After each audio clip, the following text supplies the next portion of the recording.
UPSC में या कौन बनेगा करोड़पति में अगर ये सिर्फ लाइनें डाल दें तो सबको मालूम पड़ जाएगा ये किस व्यक्ति ने किस विषय पर बोला और उसका परिणाम क्या भुगतना पड़ रहा है आज भारत को। मिस्टर क्लीन चिट, ये हमारे प्रधानमंत्री को आज मैं नई उपाधि देना चाहता हूं।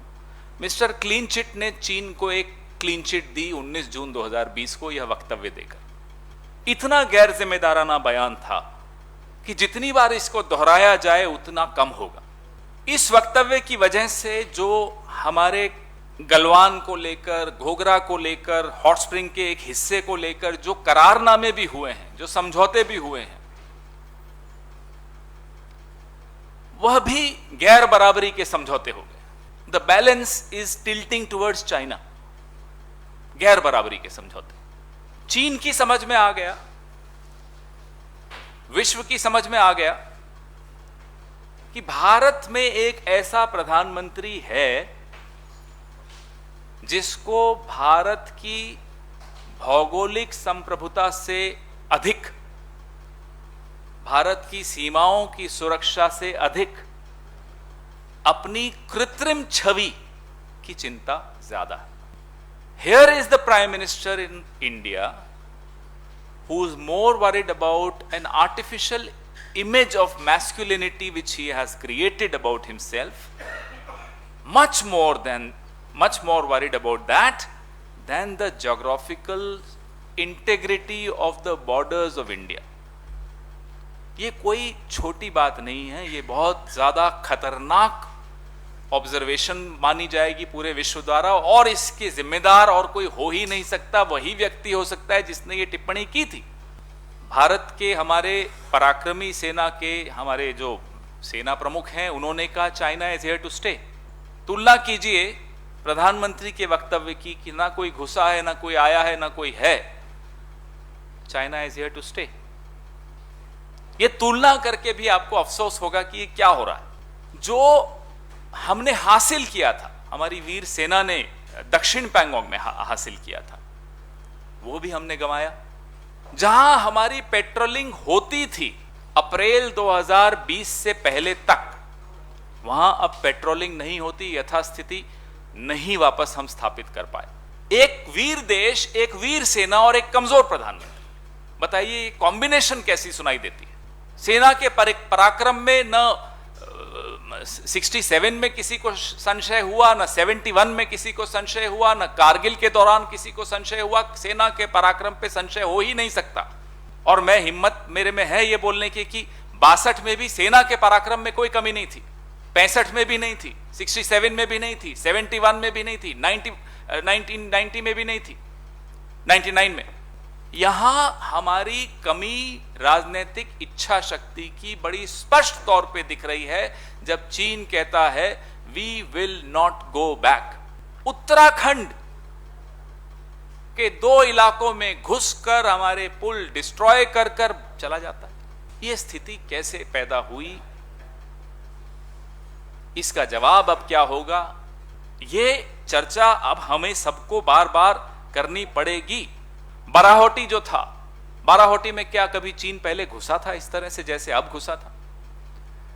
तो वो लद्दाख हो, अरुणाचल हो, सिक्किम हो, उत्तराखंड हो, बार बार चीन ये हिमाकत करने की हिम्मत जुटाता है क्योंकि उसे मालूम है मिस्टर क्लीन चिट उसको विश्व में क्लीन चिट दे देंगे।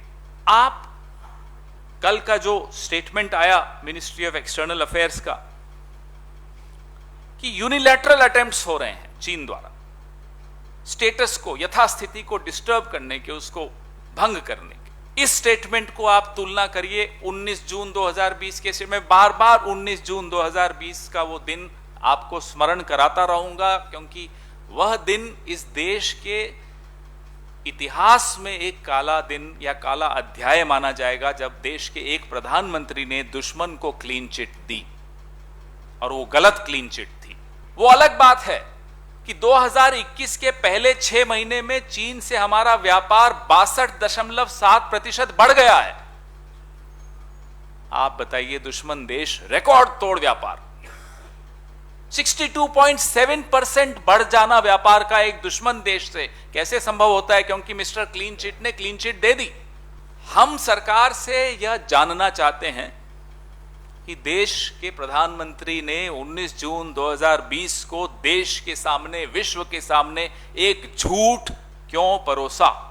Why did the Prime Minister of India lie to the nation, to the world, giving a clean chit to China, a misplaced clean chit to China? 100 PLA के सैनिक उत्तराखंड के 5 kilometre भीतर घुसकर बाराहोटी और तुंजुनला पास में कैसे घुसकर आए और पुल तोड़कर वापस गए? यह क्यों संभव हो रहा है कि लद्दाख, उत्तराखंड, सिक्किम, अरुणाचल प्रदेश में बार बार चीन आकर अपना इंफ्रास्ट्रक्चर मजबूत कर देता है?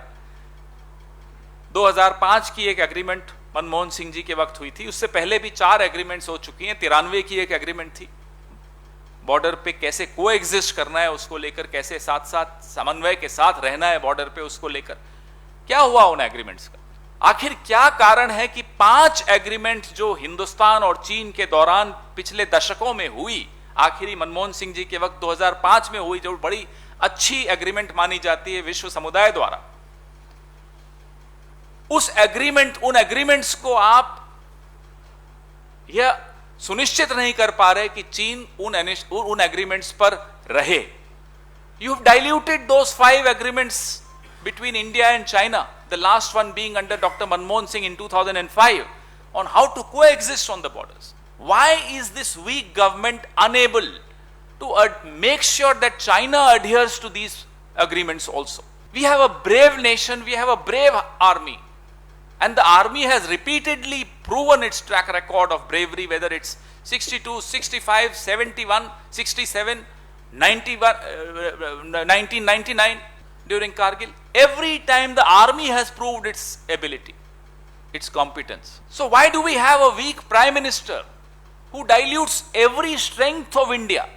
चीन की बार बार हमारे सीमाओं में घुसने का जो एक सिलसिला पिछले 1.5-2 सालों से विशेष तौर पे चल रहा है, कूटनीति तेज तेज नारे लगाने से नहीं होती, ऊंचे ऊंची आवाज में भाषण देने से नहीं होती, कूटनीति चुपचाप होती है। 12वां राउंड जो मिलिट्री का अगस्त में हुआ, गोगरा क्षेत्र के विषय में तय हुआ आपस में दोनों कोर कमांडर्स का, लेकिन दौलत बेग ओल्डी सेक्टर पे फिर से चीन ने पूरा जमावड़ा किया।